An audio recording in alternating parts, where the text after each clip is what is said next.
Oi, eu sou a Gabi Xavier e hoje eu tô aqui pra falar de Shingeki no Kyojin e não só isso, mas de teorias muito loucas ou não de Shingeki que vocês me mandaram. Eu vou aqui comentar se faz sentido, se não faz, se é muito loucura mesmo e talvez várias das teorias que você esteja vendo por aí ou pensando esteja aqui nesse vídeo. Se você não participou me mandando a sua teoria inbox ou no campo de perguntas lá no Instagram, me segue nas redes sociais, Twitter, Instagram, xgabixavier, para você conversar mais vezes comigo em outras oportunidades além daqui no vídeo. Agora vamos falar das teorias e já vai comentando qual que você acha possível, não, e já deixa a sua nos comentários também. Vamos lá. Ah, já ia me esquecendo, esse vídeo obviamente tem spoiler, porque as teorias são até o capítulo atual do mangá. Se você só assiste ao anime, não quer spoilers, fecha o vídeo e volta em outros aqui. Primeira teoria, o filho da Historia certamente é do Eren, o cara apenas é fake. O escritor quer bugar todo mundo. Esta pessoa aqui acha que o filho da Historia, que tá grávida ali no mangá, é do Eren mesmo, e o cara da fazenda que fez bullying com a Historia quando criança, que seria apenas um papel ali de pai reprodutor, não, nem isso fez. Pra ele, muitas pessoas, realmente o filho é do Eren, que só faz sentido se a Historia tiver filho de alguém que a gente conhece, de alguém que ela é próxima, de alguém que ela gosta, e ter um filho com cara de fachada não faria sentido. Vamos lá.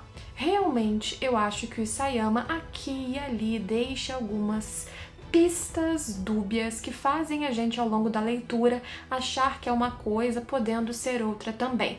Nesse caso, de todas as pistas, tem um vídeo só fazendo uma análise da paternidade possível, vou deixar o card aqui em cima. O que a gente vê no geral? Que na verdade a leitura atual dos capítulos mostra pra gente uma tendência, uma vontade do Isayama, que é o autor, fazer a gente pensar que este filho é do Eren.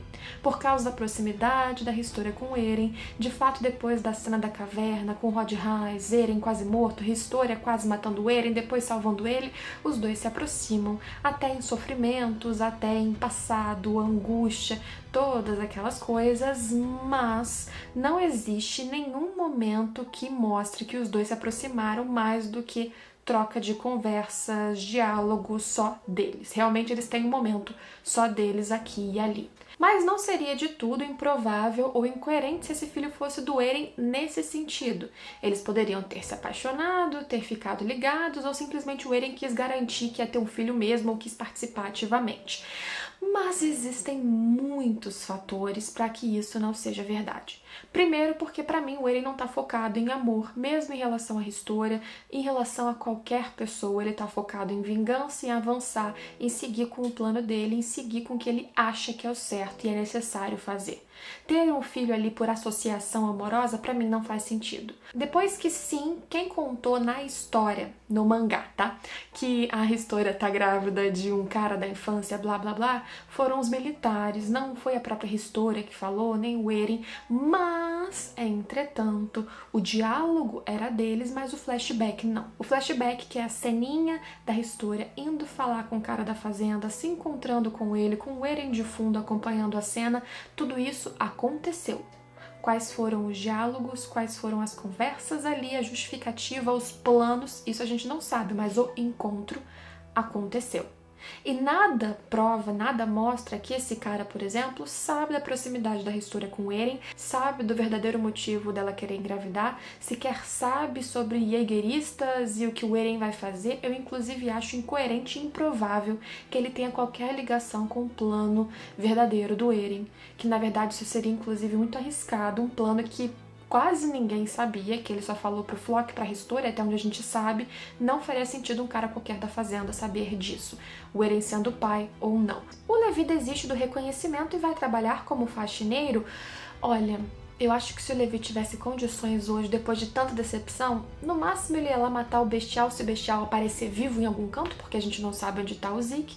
Senão, ele realmente desistiria disso tudo, ia sobreviver num cantinho, mas não pra virar faxineiro. Na verdade, até o Isayama já falou, ele teria uma lojinha lá, um lugar pra vender chá, e sim, ele ficaria limpando o local ou mandando os outros limpar muito bem, porque a limpeza é super importante pra ele. Ser o local de venda de chazinhos, pra ficar lá tranquilíssimo lindíssimo bebendo. Inclusive, sabe Levi bebendo chá? É uma das estampas lindíssimas, maravilhosas da nossa lojinha em loja.com.br/Gabi-Xavier. Link aqui embaixo com estampa do Levi em moletom, camiseta, manga comprida, quadrinho, além de várias outras de outros animes que você pode conferir lá depois, beleza? Essa aqui o inscrito mandou em 2 quadrinhos diferentes por causa do limite ali nas perguntas do Instagram. O Eren vai cristalizar todos os Eldianos por milhares de anos até que a humanidade não exista mais. Claro, a humanidade, exceto os Eldianos. Assim, depois de milhares de anos, eles seriam livres. Vamos lá, não tem muitos detalhes, era pouco espaço. Pelo que eu entendi, o Eren em algum momento usaria o poder dele da coordenada, que a princípio ainda está ativo desde o momento em que a Ymir possibilitou que ele usasse a coordenada, e com este poder, ele cristalizaria todos os Eldianos e esperaria a humanidade ser destruída pelos colossais dele, talvez? Acho que seria isso, mas vamos ver as falhas nesse plano, nessa sua teoria. Primeiro que quando o Eren liberou o estrondo e todos os colossais, a gente sabe que a princípio, já no começo, vários Eldianos lá dentro da ilha acabaram sendo pisoteados, porque casas foram destruídas e, como eu disse, lá no começo, os colossais não iam fazer passinho de bailarina, ficar desviando do bebezinho, opa, um Eldiano aqui. Não, eles foram andando, seguindo o caminho, e quem estava no caminho deles, inevitavelmente morreu. E realmente, nesse sentido, o Eren acabou levando Eldianos como um mal menor no meio do seu macroplano necessário para fazer tudo que ele acha que é preciso.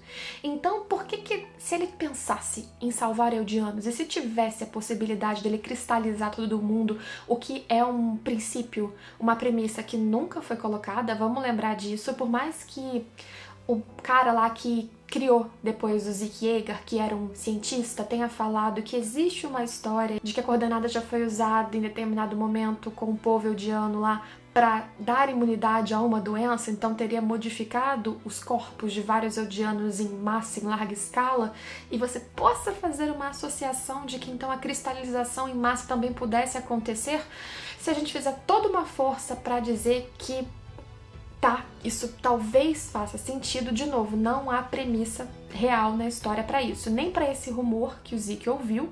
Vamos lembrar aí que até a história do Zuckerman agora a gente descobre que não era tão assim, que tem muito disse-me-disse, muitos estudos, muitos rumores.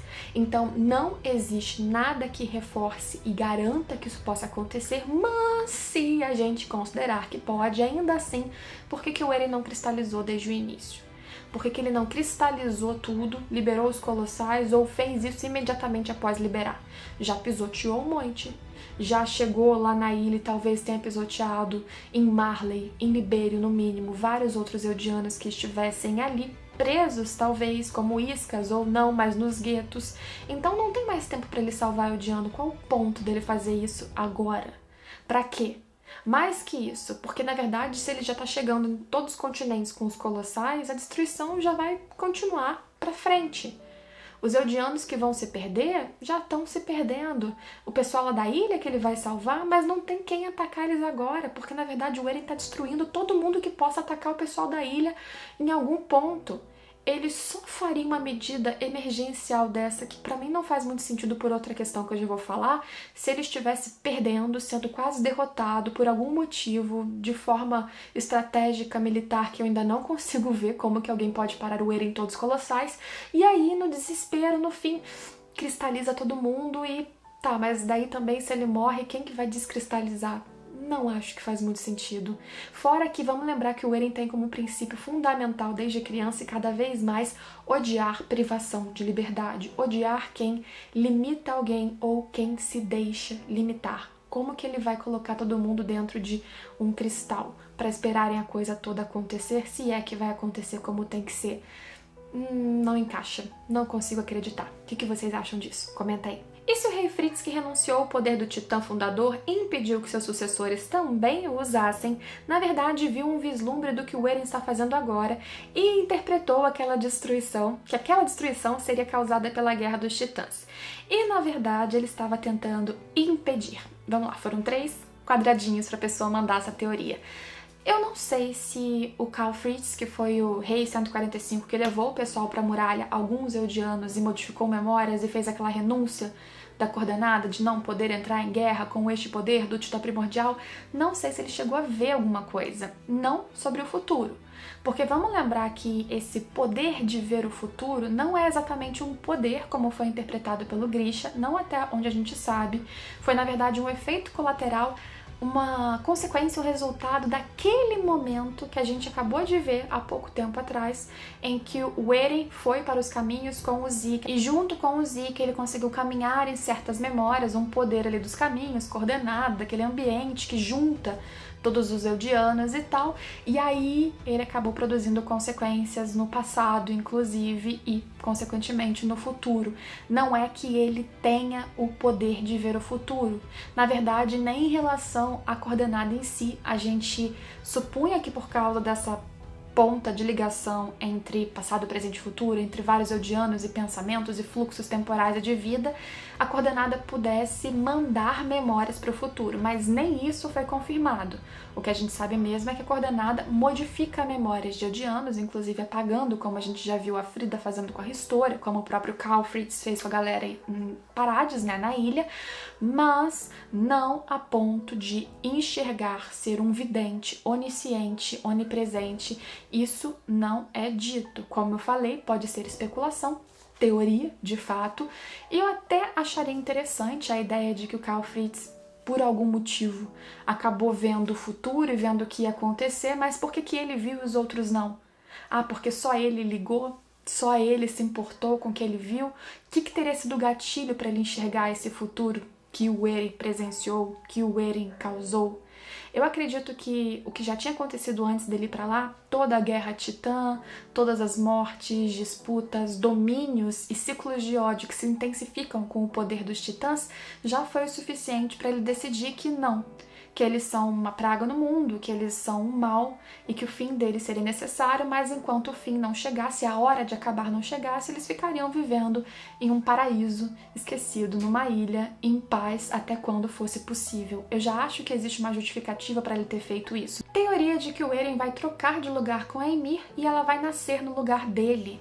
Muitas pessoas já falaram sobre isso, eu já vi isso em comentário nos meus vídeos desde que a Ymir pequenininha apareceu lá nos caminhos. O que eu já vi as pessoas falando dessa teoria é o seguinte, que o Eren conseguiria libertar a Ymir dos caminhos, porque teoricamente sempre precisaria ter alguém lá para continuar reconstruindo titãs e ficaria preso nessas amarras dessa maldição titã como um todo, né? É a pessoa que fica eternamente, durante todos os ciclos de todos os portadores de titãs e eldianos em geral, produzindo, reconstruindo, vivendo, acorrentado, inclusive a ordem de quem tá com a coordenada. E que o Eren seria a pessoa, já que ele luta por liberdade, já que ele não gosta que ninguém fique aprisionado, já que ele aparentemente ficou incomodado com o destino da Ymir, ele mesmo libertaria ela disso, mas para conseguir libertar, ele precisaria ficar no seu lugar, ou alguém precisaria ficar no seu lugar e ele ficaria por conta própria.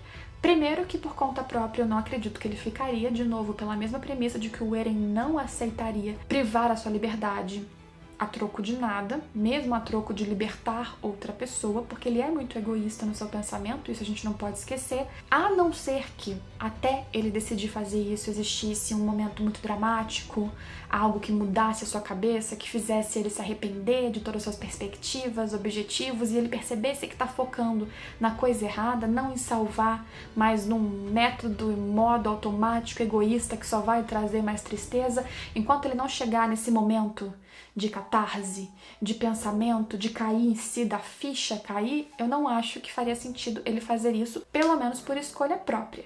Que alguém precisa estar nos caminhos sempre, eu realmente acredito. Ou termina isso de vez de alguma maneira que a história Shingeki no Kyojin, mangá, ainda não nos mostrou como pode acontecer, como podemos terminar esta maldição titãs e esse ciclo de eldianos estarem eternamente ligados àquele parasita e na transformação e tal, ou, se não acabar, alguém vai sempre ficar reconstruindo titãs. E alguém está reconstruindo titãs. Muitas pessoas, quando o Eren abraçou a Ymir e ativou o estrondo, acharam que ele tinha libertado ela e ela, sei lá, foi pra não sei onde. Mas a verdade é que alguém ainda tá construindo as coisas. Teoricamente, ainda seria a Ymir.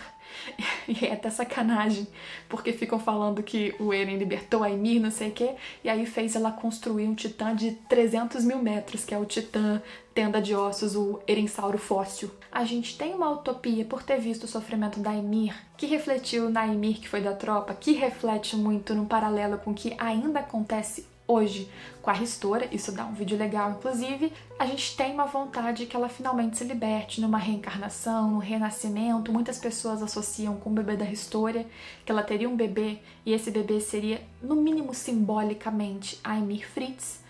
Mas eu não sei. Primeiro que Shingeki nunca trabalhou até hoje com reencarnações e com essa tese, né, com esse tipo de pensamento. Se libertar dessas amarras e dessas correntes dos caminhos seria incrível para Ymir. Eu acho que ela já sofreu durante muitos séculos, muito tempo, e ela merecia isso. Não sei, entretanto, se vai acontecer e não sei, não vejo hoje muito como o Eren seria a pessoa que ficaria no lugar dela. Seria um castigo e tanto pro Eren, viu? Lutar tanto por liberdade e no final ficar preso eternamente às amarras do destino. Pesado. E aí vem uma pessoa que fala em seguida: creio que a Ymir está controlando o Eren. Tem algo por trás daquele olhar dela. Não sei se ele está falando realmente o olhar da Ymir ou o olhar do Eren, mas vamos lá. Não, o que tem por trás do Eren não é a Ymir, na minha opinião. O Eren já estava com os planos de fazer tudo o que ele está fazendo antes daquilo. A gente acabou de ter um capítulo que mostra como o Eren, antes do estrondo, muito antes, inclusive antes de ir pra Marley, já tinha decidido destruir o mundo todo, já tinha decidido seguir os seus próprios planos, independente dos amigos, independente do Zeke, independente da Helena, independente de qualquer um. E esses planos são exatamente o que está acontecendo agora, é o que ele está seguindo, avançando, seguindo em frente. E ele sempre se incentivava, olhava para o espelho e falava: lute, você tem que lutar, você não pode ficar parado, você tem que continuar. E ele foi nesse mantra, seguindo, seguindo, seguindo, obviamente algumas vezes vendo o quanto ele magoava os amigos, o quanto ele ia trazer morte para um garotinho lá em Marley que também era um escravo, que também era alguém que sofria, mas ele ia: tenho que seguir, tenho que continuar, tenho que fazer. Não é Ymir, é ele mesmo. Se ele vai se arrepender disso em algum momento, talvez seja tarde demais, também, mas que a Ymir tá controlando ele, não. Ela pode ter dado um upgrade, pode ter ajudado, permitiu que ele usasse a coordenada, tudo e tal, mas controlá-lo, não. Vai aparecer uns aliens malucos e o Erensauro, que não é mais o Erensauro, é o Erensauro fóssil, acabei de pensar nisso, vai lutar contra eles. Então, muita gente faz teoria com aliens, com Shingeki no Kyojin, principalmente fandom lá fora, Reddit e tal, e eu detesto a ideia de aliens, por mais que um dos jogos, uma das coisas que baseou Shingeki no Kyojin, o que deu inspiração pro Isayama, seja um jogo Muv-Luv, não sei como fala o nome do jogo, mas é uma história que trata de viagem temporal e consequências de você tentar fazer alguma coisa e nunca conseguir modificar e só piorar, e fala de, sim, ataques de alienígenas e coisa e tal. Eu fico assim, não, nunca existiu nada que mostrasse em Shingeki que existem alienígenas. E pensa só, mesmo que aquela minhoquinha parasita fosse de fora da Terra, um extraterrestre, uma outra criatura, não dá nem tempo do Isayama jogar um alienígena dentro da história agora. Ele pode fazer isso? Pode, mas acabaria com toda a mitologia que já tá quase fechadinha em Shingeki no Kyojin. Jogar ali num ponto um alienígena, um monstro louco, uma nova história, um novo elemento para ser trabalhado no fim do mangá, não é bom. Então cada vez mais eu fico aqui, termina essa história porque o alienígena não chegou, não vem alienígena em Shingeki, pelo menos é o que eu espero. Tomara que não tenha aliens. Eu não vejo como ter aliens. Isayama, não faça isso. Tudo não passa de um sonho do Eren, que no final vai acordar no primeiro episódio. Imagina, aquele sonho que o Eren tava tendo, ele tava chorando. Era esse sonho todo, ele acorda e fala: Mikasa, eu tive um sonho horroroso? Aliás, seu cabelo tava ótimo, tava curtinho, mas tirando essa parte, corta o cabelo, vai ficar muito bem. Foi horrível. Sangue, morte, uma coisa louca. Cadê o Armin? Vamos lá brincar. Fim de história. Nunca teve muralha destruída, nunca nada aconteceu e era só o Eren tendo o maior e pior sonho e pesadelo da vida dele. Eu até acho que o final da história vai ser o começo da história. É o que eu espero, que a gente faça o link com esse sonho do Eren, mas tudo isso sendo um grande sonho dele, eu espero que não. Tem até teorias que eu não vou trazer pra esse vídeo, mas já me mandaram inbox que estão rolando teorias, inclusive em grupos fechados de Shingeki aqui no Brasil, de pessoas falando que tudo que aconteceu desde o momento que ativou a coordenada, que ativou o estrondo, é tudo uma manipulação de memória do Eren, que na verdade ele entrou em contato com os Eldianos e começou a mostrar, gente, esse é o futuro. Aí depois todo mundo vai ver que, mas não é isso que vai acontecer, ou é isso que vai acontecer, não sei. Gente, pelo amor de Deus, tá no final da história. Não dá pro Isayama fazer igual o Crepúsculo e falar... Pronto, gente, e é isso que ia acontecer se o Eren perdesse a cabeça, se o Eren não pensasse em nada além da sua vingança. Mas agora o Eren está pensando nos seus amigos e calibrando a sua vingança, calibrando o seu ódio para ações um pouquinho mais pensadas e menos impulsivas, e portanto, esse futuro não vai mais acontecer, mas seria sim. Olha que curiosidade. Não dá tempo dele fazer isso, gente, não dá tempo. Não dá pra ter flashback falso, isso nunca aconteceu na história, inclusive, nunca aconteceu um flashback mentiroso, flashback incompleto, pensamentos que eram distorcidos porque era a narrativa de um povo específico, isso sim. Mentira, coisa que foi mostrada e nunca aconteceu, não dá, não tem, não. E eu queria muito falar principalmente de uma thread que já me marcaram no Twitter, que é sobre o Eren ser um pássaro.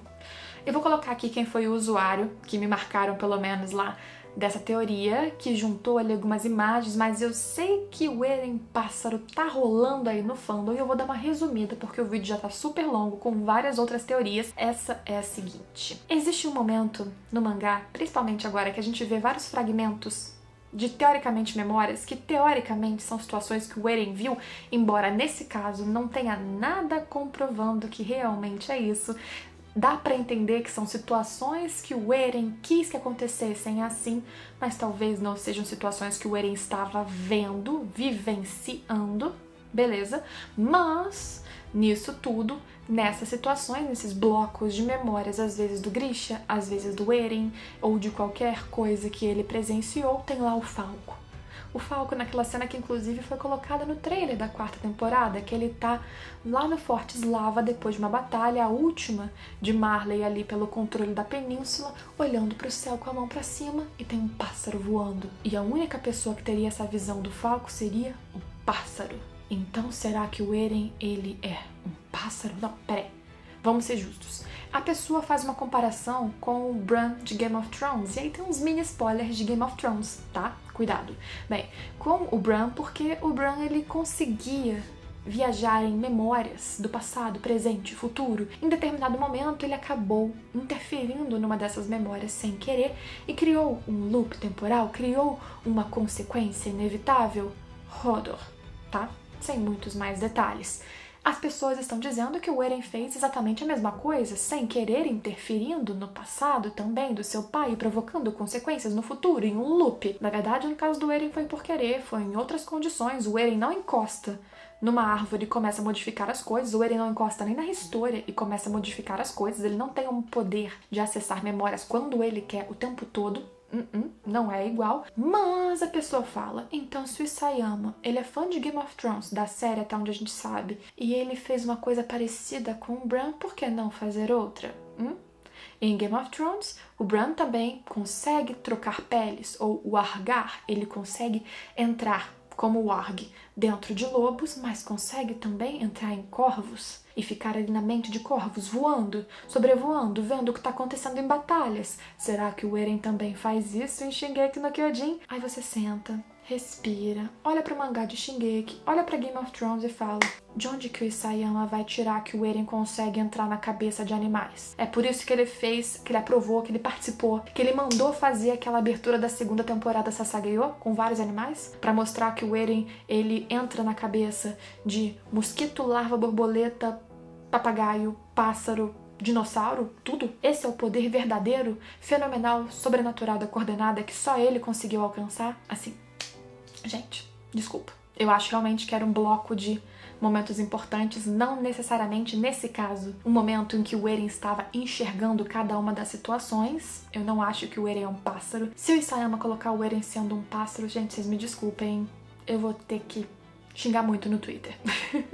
Mas sério, não vejo como. E o pássaro, ele tá muito presente, sim, em várias cenas de Shingeki no Kyojin, principalmente como simbologia de liberdade, inclusive nessa cena do Falco. Eu não vejo nada além de simbologias, não como um personagem, com alguém como o Eren voando Eren-pássaro. Mas você concorda com a teoria Eren-pássaro? Você concorda com alguma dessas teorias? Qual é a sua teoria muito louca, mas que você acredita pro futuro de Shingeki no Kyojin? Se inscreve no canal se você não for inscrito para acompanhar todos os próximos vídeos. Em breve a gente vai ter comentários de novo capítulo, então fique por aí e acompanhe todos os próximos vídeos falando de outros animes, mangás, algumas indicações e listas a mais. Espero todos vocês por aqui e também no segundo canal, que é o Sala do Tempo. Se inscreve lá, link aqui embaixo, youtube.com/Sala do Tempo, para você acompanhar outros conteúdos que eu tenho feito com muito carinho, de séries, filmes, jogos, tem gameplays. Espero todos vocês por lá também. Deixa o like.